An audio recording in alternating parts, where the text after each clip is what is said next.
코로나19 격리 해제 후 재양성되는 사례가 늘어나면서 방역 당국이 격리 해제된 완치자에 대해 보건 교육을 시행하고 모니터링을 하는 등 관리 지침을 강화할 예정입니다. 네, 한편 내일이면 21대 총선 투표일인데요. 투표소 안팎에서 지켜야 할 방역 수칙들 다시 한번 상기하고 가시면 좋을 것 같습니다. 이 관련 내용들 김태영 순천향대 감염내과 교수와 함께 짚어보겠습니다. 예, 교수님 어서 오세요. 안녕하십니까? 네. 교수님 어제 발표된 신규 확진자 수 25명이었습니다. 지금 며칠째 20에서 30명대 이 정도 수준을 유지를 하고 있는데 지난 주말 부활절이었고 또 사전 투표가 있어서 아무래도 사회적 거리두기 좀 느슨해진 거 아니냐 이런 이야기가 있었거든요. 그렇다 보니까 이제 19일까지 사회적 거리두기 연장이 됐는데 그 이후에 혹시 이제 지난 주말에 혹시 접촉이 많이 일어나서 확진자가 좀 늘어날 수도 있다 이런 우려도 있던데 교수님 보시기에 어떻습니까? 네, 아직도 조금 우리가 긴장을 늦출 수는 없고요. 그렇지만 분명히 지금 상황이 많이 통제돼 가고 있다 이렇게 볼 수 있는 거는 사실인 것 같습니다. 예. 보통 확진자들이 1만 명 이상 발생하는 나라치고 거의 예외 없이 이렇게 굉장히 많은 사망자가 나오고 확산 속도가 이제 빠르게 진행되고 있는데 우리나라는 다행히 지금 거기에서 상당히 통제가 돼서 지금 현재 치료 중인 사람들이 한 3천 명 정도 미만으로 돼 있거든요. 예. 그러니까 아마 최근에 감염된 사람들의 규모가 다른 나라에 비해서 상당히 많이 줄었다라고 볼 수가 있겠고요. 그렇지만 이게 아직도 다른 전 세계적인 통제가 된 상황이 아니기 때문에 언제든지 우리가 지금 이만큼 사회적인 거리두기를 한 결과 이 정도 그렇죠. 성과를 얻은 거라서 예. 아직은 조금 더 주의가 필요할 것이라고 생각합니다. 정부는 조심스럽게 이제 차차 생활 방역으로 준비를 하고 있는 것 같습니다. 네.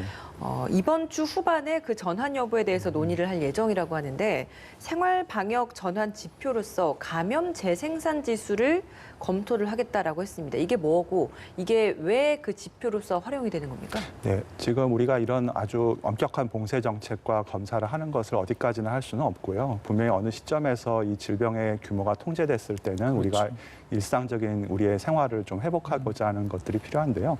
이 이제 감염 생산 지수라는 게 이제 R0 또는 R노트라고 하는 지수인데 우리가 전체 유행 규모가 있을 때, 그러니까 우리가 이제 코로나로 인해서 이제 전체 감염 환자들이 뭐 1만 명 생겼을 때 한 명의 확진자가 몇 명에게 전파를 했는가를 나중에 분석을 해보는 거예요. 예. 현재까지 알려진 바로는 코로나19 감염은 전 세계적으로 약 2에서 3 정도. 그러니까 한 명의 확진자가 평균 2명에서 한 3명 정도 사이에 확산을 시킨다고 알려져 있는데, 네. 근데 그것이 이제 우리가 접촉 빈도, 그러니까 예를 들면 우리가 사람들이 얼마나 밀접하게 접촉을 하는가, 또 얼마나 자주 만나는가, 또 얼마나 확진자의 규모가 있는가에 따라서 당연히 영향을 받겠죠.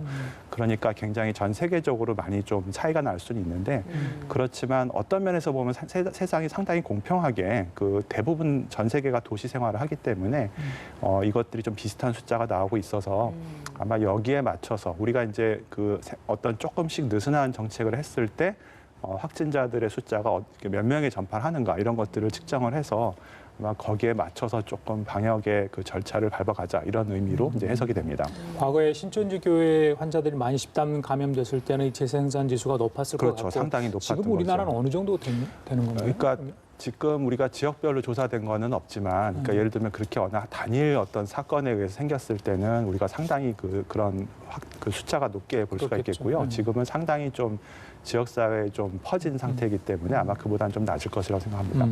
확진자 수는 줄었는데 이 격리 해제된 이후에 재양성되는 사례가 계속 늘고 있습니다. 어제 통계에 따르면 116명입니다. 그리고 전 연령대에서 나타나고 있는데 20대, 50대 가장 많고요. 물론 대구, 경북이 전체 70%를 차지하고 있습니다. 물론 확진자가 많기 때문에 그렇겠죠. 재양성 사례도 이제 제어할 필요가 있어 보인다 이런 이야기 나오는데 제어를 한다면 어떤 식으로 관리를 강화를 해야 된다고 보십니까? 네, 제가 생각하기에는 어떤 기준을 바꾸거나 기존의 어떤 진료 정책이 바뀌어서는 안 되는 것 같고요.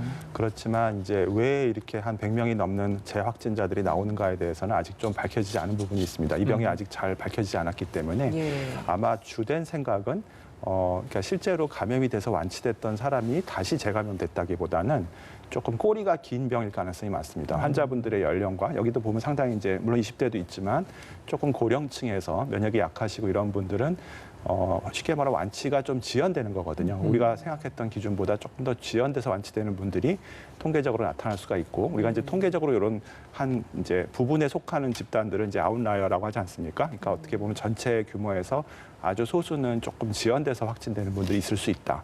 그렇기 때문에 확진되신 분들한테 대해도 좀 자가 관리라든지 어떤 재확진 가능성에 대한 교육이 좀 필요한 부분이 있겠고요. 그렇지만 아주 소수는 이게 어떤 면역학적인 이유로 우리가 잘 모르는 이유에 의해서 완전한 면역이 형성이 잘 안 된다든지 그러니까요. 이런 식으로 되는 분들도 있을 수는 있습니다. 그러니까 예를 들어서 그렇지만 지금 대부분 재확진자들이 한 달 이내 재확진되신 분들이거든요. 그래서 아직까지는 조금 꼬리가 긴 병들의 환자들이 좀 소수 있다. 이렇게 이해하시는 것이 필요할 것 같습니다. 재확진자들의 재감염 여부는 아직 확인은 안 된 거죠? 아직까지는 그게 저희가 검사하는 게 PCR법이라는 검사인데 이 PCR법은 전파 가능성을 말해주지 않습니다. 그러니까 바이러스의 조각만 나와도 PCR에서는 양성이 나오거든요. 그러니까 이 재확진되신 분들도 사실은 다수는 전파 가능성은 없는 분들일 가능성이 많습니다. 왜 그러냐면은 이 살아있는 바이러스가 있는 게 아니라 완치된 후에 바이러스 조각이 그냥 분리된 경우가 있을 수 있기 때문에 그렇습니다. 예. 대구시가 어제 신천지 행정조사 결과를 발표했는데 이 조사 과정에서 대구 신천지 첫 확진자였던 31번째 환자의 추가 동선이 공개됐습니다. 그러니까 초반에 진술을 했던 것이 허위 진술이었다라는 말인데 9일과 16일에만 교회에 들렀었다라는 기존 진술과는 다르게 5일에도 교회 여러 층을 방문을 했었던 게 이제 확인이 된 겁니다. 4일간의 공백이 있는 거거든요.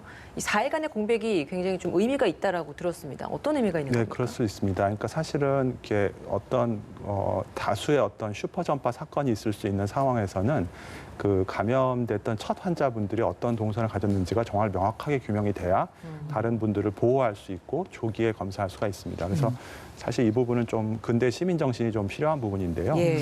그렇지만 그래도 다른 나라들에 비하면 우리나라 사람들은 조금 그런 유교적인 공리주의적인 배경이 있어서 그런지 좀 우리의 어떤 개인의 권리보다는 전체의 어떤 안전이라든지 그런 법 정신이 우리가 적은 편은 아닌 것 같습니다. 다행히. 예. 31번째 환자보다 앞서 발병한 환자들이 신도도 있었거든요. 네. 근데 이제 대구 신천지 교회 같은 경우는 아직까지 감염 원을 못 찾고 있어요. 경로를 어떻게 이렇게 그렇습니다. 많은 사람들이 네. 갔는지. 어떻게 계속 이걸 찾아야 되는 건지도 지금 사실 좀 의문인데 어떻게 봐야 되는 겁니까? 이미 사실 그 시점에서는 많은 수의 여행자를 통한 유입이 이제 동시에 있었고, 예. 그러니까 사실 신천지 사건을 통해서 우리가 확실히 지역사회 감염이라고 이제 선언을 했지만. 사실 서울에서도 조금씩 이제 확산 조짐이 있었기 때문에 여전히 우리가 역학적으로 꼬리를 찾지 못한 감염들이 소수는 있을 것이라고 생각합니다. 그럼 지금 이 시점에서 그 대구에서의 최초 감염원을 찾는다라는 건 지금은 좀 의미가 네, 없다라는 지금은 거죠. 뭐 어떻게 보면 좀 책임에 대한 그 소재를 밝히기 예. 위해서는 되겠지만은 사실은 앞으로 지금 현재 확진자들이 생겼을 때 그러니까 지금 확진되신 분들을 주변으로 하는 역학조사가 좀 더 엄격하게 돼야 되는 것이 아마 급선무겠습니다. 예. 속보가 나왔습니다. 어제 추가 확진자가 27명 나왔습니다. 이로써 누적 확진자가 총 1,564명 됐습니다. 이 27명 가운데 해외 유입 사례가 12명이라고 합니다.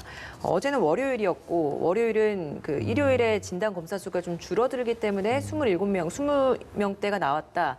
그렇기 때문에 오늘은 좀 더 지켜봐야 된다라는 이야기가 있었는데 어제와 좀 비슷하게 또 오늘도 이렇게 좀 낮은 수치가 나왔습니다. 네, 어떻게 실제로 보십니까? 우리나라에서 지금 사실 우리나라는 지금 거의 공공의료와 어떤 그 민간 의료가 다 힘을 합쳐서 코로나에 대해서 방역에 모두 다 이렇게 쏟아놓고 좀 하고 있는 상황인데요. 거의 대부분의 그 중소병원이나 대학병원에서는 일요일 날, 토요일 날도 검사를 하고 있습니다. 그 사실은 그렇기 때문에 어떤 뭐 근무하지 않는 날의 그 요소에 의한 적게 평가되고 이런 부분들이 상당히 적은 것 같고요. 예. 그리고 그래서 아마 실제로 감염의 규모가 우리의 어떤 그 진단적인 노력과 또 대부분 이제 환자분들을 조기에 어떤 동선이 노출돼서 우리가 격리를 했다든지 또 여러 가지 또 시민들이 그 어떤 신체적인 거리두기에 많이 참여해 주신 부분 덕분에 그 조금씩은 그런 덕을 본 게 아닌가라고 생각하고 있습니다. 예. 방금 전에 31번째 확진자 얘기를 했는데 최장기 입원 환자라 그래요. 오늘로써 57일째 입원 중이라고 하는데 보통 격리기간 4주 정도 보고 있는데 이게 입원 환자, 장기 입원 환자들이 굉장히 많습니다. 4주 이상 입원 환자가 1,000여 명이 넘는다고 합니다. 빨리 완치해서 퇴원해주면 더 좋고요. 그렇다면 그 해당 병원이랄지 의료 시스템이 빨리 정상화될 수 있는데 그러지 못한 부분이 좀 아쉽다는 게 어제 나왔던 얘기고요. 장기 입원에 따라 어떤 치료 전략이 이제는 필요하지 않느냐 이런 이야기도 했던데 교수님 보시기 어떻습니까? 네, 실제로 저희 의료기관에서도 한 달 넘게 이제 완치가 지연되는 그런 환자분들이 있고 이것의 어떤 원인은 이제 기저질환과 그 면역하고 상관이 있는 거라고 보고 있습니다. 저희가 메르스 때도 기억하시겠지만 이제 한 명의 굉장히 어떤 중증 환자분이셨죠. 종양 치료를 받고 있었던 항암 네. 치료 받는 분이 확진이 이제 그분이 완치가 지연돼서 이제 그 메르스 자체 종식이 상당히 지연됐던 그런 영향을 줬었는데요. 사실은 나라마다 퇴원 기준이 좀 다릅니다. 근데 참고로 이제 이렇게 좀 지연되는 분들이 많은 거에 대해서 국민들이 많이 우려를 하실 수 있는데 우리나라는 메르스라는 어떤 어떻게 보면 예방 주사를 맞았던 경험이 있어서 뼈 아픈 경험 때문에 퇴원 기준이 상당히 엄격한 편입니다. 다른 나라에 비해서. 그래서 아마 예를 들면 중국 같은 데라든지 이런 데서는 뭐 지금 막 갑자기 몇만 명씩 환자가 생기고 그러면은 우리가 모든 사람들이 엄격하게 완치될 때까지 병원에서 가두는 것이 불가능하거든요. 그렇겠지만 아직까지는 그래서 지금 정도로 이렇게 지연이 되는 분들이 있는 것들은 좀 자연스럽다라고 볼 수 있을 것 같고요. 그렇지만 이제 조금 그 결국은 이 병도 건강한 분들한테서는 덜 그렇겠지만 이제 여러 가지 질환이 있는 분들한테 상당히 오랫동안 치료를 해야 되고 위험할 수도 있는 병이라는 것들은 뭐 변함이 없는 사실인 것 같습니다. 31번째 환자 같은 경우에는 경증인데 입원 기간이 이렇게 긴 거라고 하더라고요. 네. 근데 경증임에도 불구하고 이렇게 입원 기간이 길다라는 건, 즉 보균 기간이 이렇게 길다라는 건 나중에 완치가 된다고 하더라도 혹시나 좀 후유증이나 이런 건 없는 건지 이건 어떻습니까? 그 이제 병마다 우리가 한 번 앓고 나면 다시는 앓지 않는 병들이 있습니다. 홍역이라든지 이런 것들은 뭐 쉽게 기억하시겠지만 수도나 홍역이나 이런 것들을 한 번 앓으면 거의 두 번 앓는 일은 없거든요. 근데 우리가 아는 병 중에서 사실 코로나는 처음이라서 저희도 뭐라고 장담을 못 드리겠는데 예를 들면 댕기열이라든지 그러니까 우리나라엔 별로 없지만 댕기열 같은 경우는 한 번 앓은 다음에 불완전한 면역이 형성됩니다. 그러니까 이제 다시는 이 병에 안 걸리는 게 아니라 상당히 불완전한 면역이 남아서 오히려 이제 두 번째 감염됐을 때도 이걸 보호해주지 못하는. 그래서 아마 어느 정도는 그러니까 지금 관찰된 환자분들은 그 사례는 아니겠지만요. 이 코로나를 앓는다 하더라도 이렇게 좀 불완전 면역이 생기는 게 있지 않을까 이런 것도 좀 우려하고 있는 부분이 있습니다. 알겠습니다. 자, 신규 지역별 환자 좀 확인해 볼까요? 경기가 8명이고요. 경북이 5명, 대구가 3명, 서울 2명이 추가 확진자가 됐네요. 또 인천, 울산이 각 1명씩이고요. 검역서 7명이 신규 확진자가 나왔습니다. 예. 네, 부산을 포함해서 10개 시도에서는 신규 확진자가 나오지 않았다라는 소식도 고무적인 내용인 것 같습니다. 전 세계에서 코로나19 백신 치료제 이 개발에 굉장히 열을 올리고 있습니다. 우리나라도 역시 마찬가지인데 식약처에서 고강도 신속 제품화 촉진 프로그램을 내놨다라고 합니다. 여기에서 어떤 내용이 담겨 있다고 하는데 어떤 내용이 있는 겁니까? 네, 아마도 이제 우리나라에서도 우리나라도 이제 어느덧 이제 굉장히 산업에 앞서가는 나라가 됐기 때문에 이제 제가 맡고 있는 건 이제 치료 임상의학이지만 기초의학이라든지 이런 연구를 활성화하기 위한 그런 아마 프로그램인 것 같고요. 네. 그리고 아마 특히 이제 이게 대부분 어떤 약물이라든지 이런 것들이 임상시험에 하게 되면은 그것을 심사받는 과정이 상당히 오래 걸립니다. 그러니까 아마 그런 그걸 과정들을 식약처에서 하나 보죠. 네, 예. 식약처가 좀 이런 심사 과정을 좀 완화하고 좀 연구자들이 쉽게 연구에 참여할 수 있게끔 지원하는 이제 그런 걸로 이해가 되고요. 그렇지만 이게 뭐 워낙 그 후보 물질이 많고 또 이 연구를 해서 어떤 성과를 얻기까지는 상당히 많은 시간이 걸리는 거기 때문에 네. 아마 정부에서 도와준다 하더라도 안타깝지만 이게 상당히 많은 시간이 걸리는 작업이 되지 않을까 생각합니다. 그 치료제 같은 경우에 일부 동물 실험도 면제를 하고 또 기존의 동물 실험한 결과도 좀 인정하는 방향으로 나아간다고 하는데 안정성에 대해서도 여러 전문가들께서 말씀을 늘 하셨거든요. 네, 이 부분 네. 문제 없는 겁니까? 네, 사실은 그 백신 연구의 가장 기본은 안전성입니다. 그러니까 예를 들면 저도 사실은 신종 인플루엔자 시절에 그 당시에 이제 연구하는 선생님들 심사를 가봤더니 정말 임상 의사는 저희가 알고 있는 백신이 이만큼이라 그러면은 그 실험 중인 후보 물질은 정말 어마어마하게 많았습니다. 네, 그렇기 때문에 굉장히 많은 후보 물질들의 연구가 전 세계적으로 지금 현재에도 이루어지고 있겠지만 하지만 이게 사람한테 쓰일 때까지는 상당히 오래 걸립니다. 왜 그러냐면은 뭐 여러 가지 행정적인 편의를 정부가 도와줄 수는 있지만 이게 안전성을 시험하는 거라든지 이런 거에 대한 걸 건너뛸 수는 없는 거거든요. 그래서 아마 조금 약이 나온다 하더라도 이 백신이 사람한테 정말 안전하고 뭐 모든 국민이 맞을 수 있는 것인가 이것까지는 저희가 보기엔 한 수년 정도 시간이 걸리지 않을까라고 생각하고 저희들이 있습니다. 치료제, 백신 이야기를 하고 있는데 지난번에 세브란스 병원에서 중증 환자 2명에 대해서 혈장 치료했지 않습니까? 그래서 네. 완치가 됐었는데 방역 당국이 회복 결장을 이용한 체열 지침도 이걸 완성을 했다고 합니다. 네. 한데 임상 현장에서는 아직까지 좀 적응하기는 어렵다. 좀 많은 논의가 좀 있어야 된다는데 뭘 고려를 해야 되기 때문에 그러는 겁니까? 사실 혈장 치료라는 개념은 1919년부터 나온 개념입니다. 굉장히 오래된 개념이죠. 그러니까 우리가 항바이러스 약이 없던 시절부터 지금 사실 이것도 마찬가지죠. 효과적인 약이 없으니까 완치된 사람의 혈장을 줘서 이제 면역을 이제 획득하게 한다 이런 개념인데 그렇지만 이제 이것이 그런 추구하는 이론적인 그런 것에 비해서 정말 모든 사람들한테 효능이 있는지가 아직 두루 증명된 건 아닙니다. 그러니까 우리가 우리나라에서 의료진들이 상당히 성공적으로 환자를 살리는 데 도움이 됐었다라는 경험을 보고한 거거든요. 그러니까 지금 후보 치료 약물 중에서도 가장 유망하다고 보고 있는 렘데시비어라는 약도 지난주에 나온 뉴잉글랜드 저널에 나온 거 보면은 이게 어떤 비교 우위를 실험해서 입증한 게 아니라 이 약을 썼던 사람이 좋아졌더라. 사실 다른 말로 하면은 좋아진 사람들이 이 약을 썼더라. 거의 이런 수준의 아직 지식까지는 못 가지고 있습니다. 그러니까 아마 조금 이 병이 좀 장기화되면서 제대로 된 임상 연구, 그러니까 비교 연구죠. 이런 것들이 좀 뒷받침이 되면은 아마 어떤 사람에게 이게 단지 효능이 있다는 것이 끝나는 게 아니라 혈장 치료가 어떤 사람에게 효능이 있는가 이것도 굉장히 큰 질문이 되는데 아직은 여기까지 이르고 있지는 않습니다. 다행히 우리나라 의료진들이 성공적인 치료를 해서 상당히 고무적이다. 여기까지가 이제 우리가 알고 있는 거죠. 방역 당국이 이달 초에 코로나19 고위험군의 흡연자도 추가시키지 않았습니까? 캐나다에서 이 흡연자에 대한 연구 결과를 내놨다라고 합니다. 기존에는 면역력 저하와의 연관성을 많이 언급을 했었는데 또 다른 게 또 새로 발표됐다고 하더라고요. 네, 그 질병의 위험인자 조사 방법은 결국 내가 물어봐야 알 수 있는 거거든요. 그러니까 이제 좀 흥미로운 거는 전 세계에서 관심이 있는 것들이 항상 질병의 이제 위험인자가 됩니다. 예를 들면 미국은 비만이 관심이 많으니까 항상 인플루엔자도 비만이 위험인자다 이런 게 조사가 됐었고요. 또 햇볕이 없는 나라인 캐나다나 북유럽에서는 비타민 D가 원인이다. 이제 그러니까 조사를 해보면 병이 있는 사람과 없는 사람 가운데 비타민 D가 차이가 났다. 이렇게 하면 이제 비타민 D가 위험인자가 되는 거군요. 예. 마찬가지로 이제 흡연자도 이번 연구에서 이제 그런 식으로 조사가 됐던 거고요. 그러니까 사실 코로나 감염에 대한 위험인자는 상당히 많을 것입니다. 근데 그 중에 하나인데 우리가 이제 일률적으로 조사했던 이제 지금 캐나다 연구진들이 조사했던 그런 그 데이터 안에서 봤을 예. 때 걸린 사람과 그렇지 않은 사람 가운데서는 흡연율의 차이가 났었다. 근데 사실은 당연한 얘기지만 흡연은 모든 병에 안 좋죠. 이게 모든 호흡기 바이러스 감염에 좋지 않은 위험인자로 알려져 있습니다. 자, 교수님 내일이 총선입니다. 그래서 지난번에 사전 투표 안 하신 분들은 꼭 투표를 하셔야 될 텐데 자가 격리자 중에서 증상이 없는 분들, 그 일반 투표가 끝나고 난 뒤에 이제 투표를 하시게 되는데 네.